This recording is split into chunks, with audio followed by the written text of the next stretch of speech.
Today we are doing buyer's remorse. Buying a house is supposed to be a dream come true, right? Well, that dream can turn into a nightmare very quickly. A shocking 82% of home buyers say they have regrets with at least one thing in their home that they regret buying the house for. Most people go, what have I done? Why did I buy this house? We're gonna go through the 5 biggest mistakes you can avoid when purchasing a home. Let's get to it.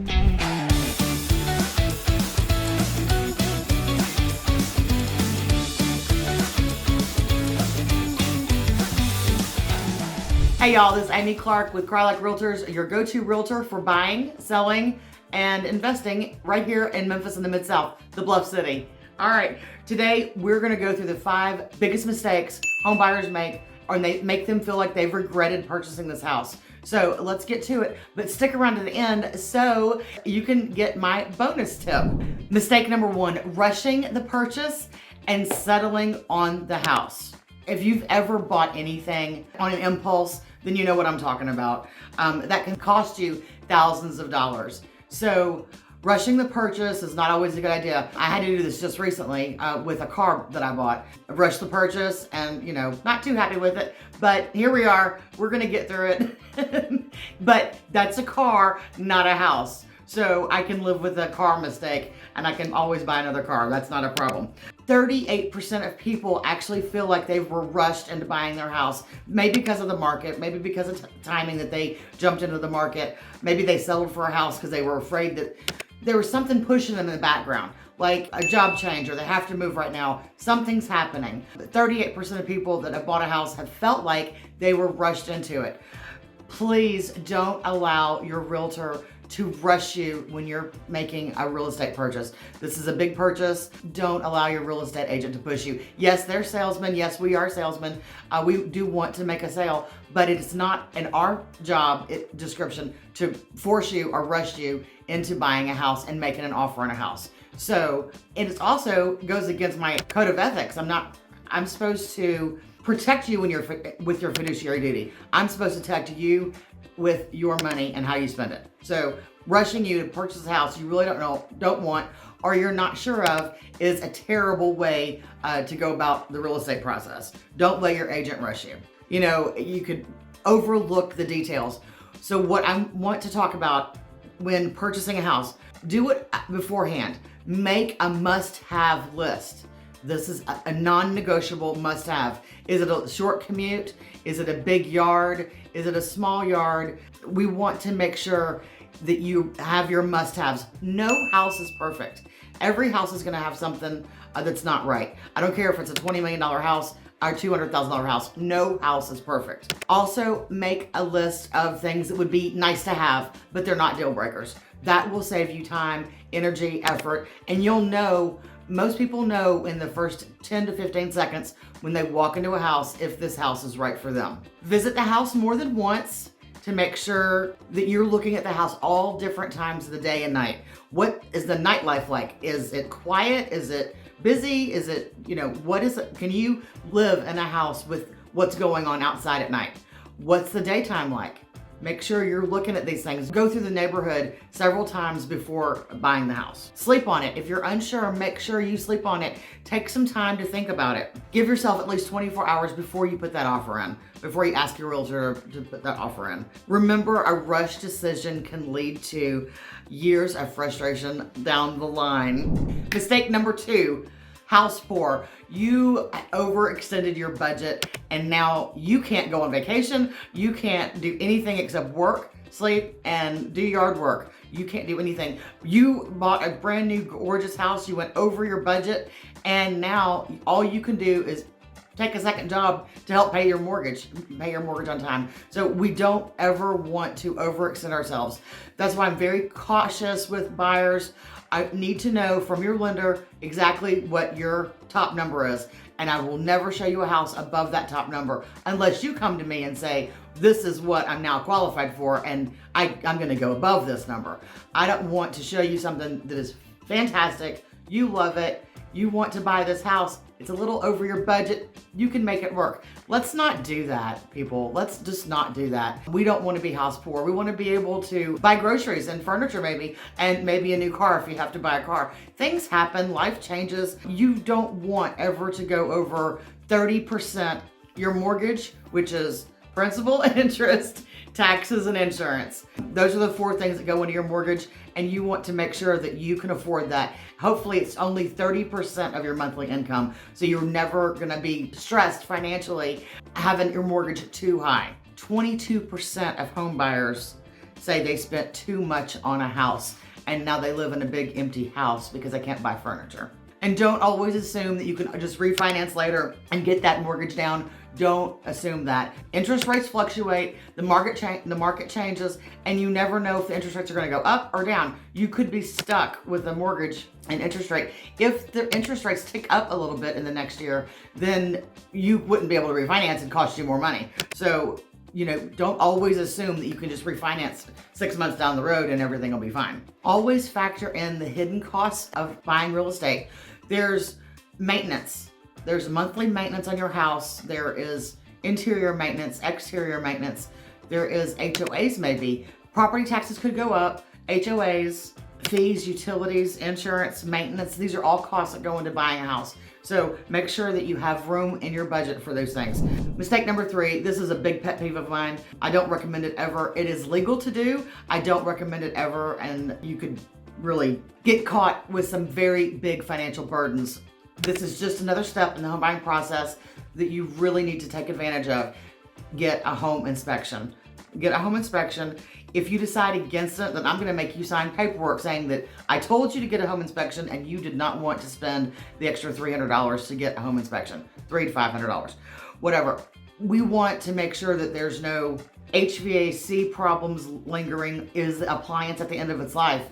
We don't want to know, we do want to know if there's electrical issues, plumbing issues, roofing issues, structural foundation issues. These are all things that are very possible in a house. So we want to make sure that you don't skip your inspection, and it could cost you dearly down the road. Now, an inspection is not a pass or fail. It is, all houses have problems, like I just said a minute ago. Not every house is perfect, but we do get the inspection so that you're aware of what you're purchasing. You want to look under the hood.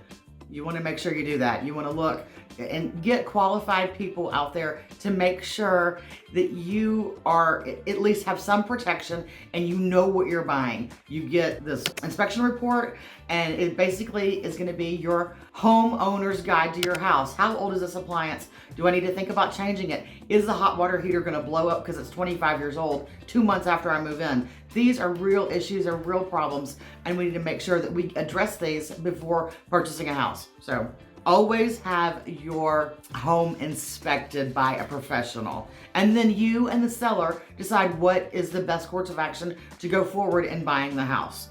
But we don't want to get in there with a roof that's 30 years old and, a hot water heater that's busting. I was at a home inspection one time with the home inspector. He's doing his inspection, and the hot water tank blew up right there when we were at the house. We called the homeowner. We're like, the water is running down the side of the house. We were outside looking at something, and we were like, where's this water coming from? Why is there so much water here? And it's just the thing, houses know when they're being bought and sold, and they like to blow up at inappropriate time. So right before they sell the house or right after they sell the house, some things can happen. Not always, it's kind of a superstition, but it's just one of these things to make sure you're not skipping a home inspection. Make sure that things are getting looked at with professional eyes before you move into your house. That goes with new construction as well. New construction can have some major problems. We absolutely want to make sure that no joists were cut in the ceiling when they were working in the attic with the electrical or whatever. You want to make sure that everything is as good as it can be, so. And then you have your 1-year home inspection, your 1-year home warranty after that with the builder. So get all those things taken care of within the first year, and you should be set.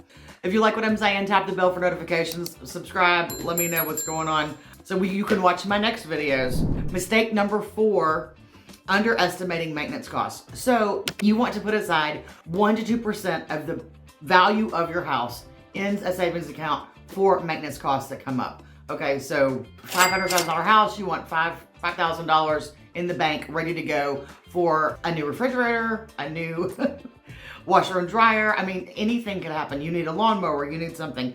So on average, it costs about $9,000 a year in homeowner maintenance. That's about $750 a month, and that needs to be set aside just so you have money when it comes down to it, and you can actually pay for the things that go wrong in your house. Every appliance has a lifespan. Be sure that you know this and make sure that you have the money on the side to fix it when it happens. Ignoring maintenance is not a fix. It can lower or depreciate your home's value over time. It could cause buyers to think that you have not taken care of your house, and what other issues are there, and you could actually end up selling this house later on down the road for less money because you didn't take care of the maintenance.